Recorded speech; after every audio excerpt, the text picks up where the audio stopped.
Bonjour mesdames et messieurs, et bienvenue à cette édition d'information sur Camer TV Info, la chaîne d'analyse de l'actu au Cameroun. Ne rien taire pour plaire, ne rien dire pour nuire est notre credo. Voici pour commencer le titre de cette édition. Cette vidéo est réalisée à partir d'un post de Wilfried Ekanga officiel sur sa page Facebook intitulée « Maurice Kamto face aux reptiles, l'étreinte du serpent ». Mais avant de détailler l'intégralité de son contenu, veuillez prendre 3 secondes pour vous abonner à nos pages Facebook camertv.info ou sur YouTube Camer TV Info. Un like pour une souscription à nos médias pour ne rater aucune de nos futures publications est fortement conseillé. Voici la teneur du post dans son intégralité. Maurice Kamto face aux reptiles, l'étreinte du serpent. Cela fait 58 jours que le leader du MRC est illégalement séquestré dans ses 4 murs, et que des camions remplis de reptiles montent la garde jour et nuit aux alentours. On y dénombre plusieurs types de serpents qui se relaient ou qui supervisent les relais, des cobras royaux, commissaires de Barga-Guélé, des vipères du désert, colonels à la Bankui Badjek, des boa constrictors, gendarmes défrichés du CED, et des serpents à sonnette, petits policiers tribalistes assoiffés de sang et attendant les ordres. Sous la direction d'Atangaji, le python aux gros yeux sortis de leurs orbites. Et au-dessus de tout ce beau monde trône l'anaconda à lunettes, Ferdinand Gogo, à qui le légume sénile a délégué la signature permanente il y a 2 ans déjà. Que veulent-ils ? L'objectif de ces serpentards est dessiné depuis la semaine du 22 septembre dernier. Le MRC ayant lancé une marche de soutien à la résolution du conflit anglophone et au retour des libertés publiques, a voulu marteler qu'on ne peut plus, en 2020, mettre la priorité sur des élections factices alors que les crises internes sont immenses. Il a par ailleurs appuyé qu'on ne saurait prétendre à une solution réelle quand le supposé président est en mode cadavre omniaps. Pinine, Muyuka, Ngarbour et plus récemment Kimba nous l'ont encore démontré à suffisance. Mais pour le régime de Yaoundé, constitué à 99% d'un gang de malfrats hautement venimeux, tout va bien au pays des crevettes. Pour parachever le processus de décentralisation entamé par le chef de l'État son Excellence Paul Biya, les régionales prévues pour le 6 décembre 2020 se tiendront dans de merveilleuses conditions, et le Cameroun avance vers l'émergence, disent-ils. Ainsi va la sorcellerie reptilienne et anthropophage.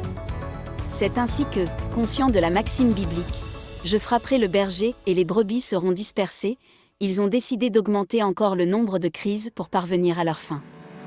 Les arrestations d'Alain Foguet, d'Olivier Bibounissac, la chasse à l'homme contre Albert Zongang, et en bonus la séquestration de Maurice Kamto en sont quelques belles illustrations.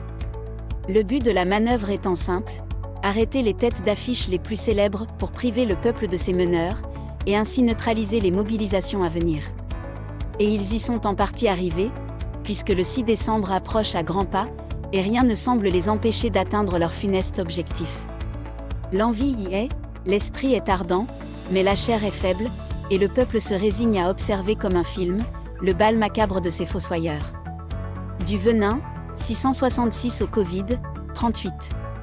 Depuis le 666 novembre 1982, Ahidjo a remis les clés du Cameroun à une créature écaillée, dont le but unique n'a été que de pervertir l'esprit d'un peuple qui ne demandait que le développement socio-économique.